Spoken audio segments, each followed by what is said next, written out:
খাবার এবং খাবারের কিছু ব্যবস্থা করে দেওয়ার জন্য আজকে আমরা জামা কাপড়গুলো দিচ্ছি। আর একটু ওদেরকে পুজোর আগে একটা করে যাদের বাড়িতে জল ঢুকেছিল, যাদের অসুবিধা ছিল, তাদেরকে একটু শুকনো খাবারের একটা প্যাকেজ করে আমরা কাল থেকে দিয়ে দিই। ম্যাডাম, বন্যা নিয়ে পূর্ব বর্ধমানে বিস্তীর্ণ এরিয়া ক্ষতিগ্রস্ত হয়েছিল।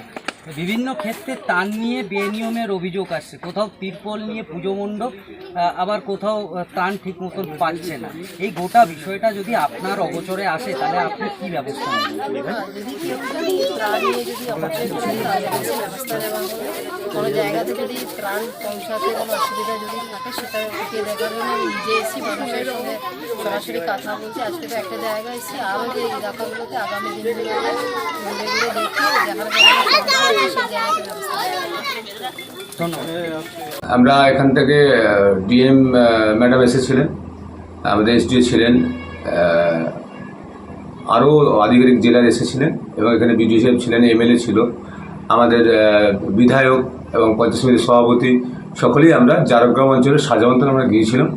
ওখানে আমরা ত্রাণের মাল কেমন দিচ্ছি ওটাকে ওনারা পরিদর্শন করলেন এবং কিছু কিছু মানুষের দরকার ছিল, তাদের কিছু খাবার, কিছু বস্ত্র, কিছু ত্রিপল তাদের হাতে তুলে দেওয়া হলো। এবং সেই ক্ষেত্রে ডিএম ম্যাডাম প্রত্যেক বাড়ি বাড়ি আপনারা দেখেছেন, দেখার পর নদী দেখেছেন এবং সার্বিক জায়গায় দেখে এবং ওখানে যেগুলো যা প্রয়োজন আছে সেগুলো উনি বললেন যেগুলো যা করার আমরা সেগুলো ব্যবস্থা নেব এবং আগামী এই পুজোর জন্য এবং কিছু খাবারও আমরা পাঠাবো।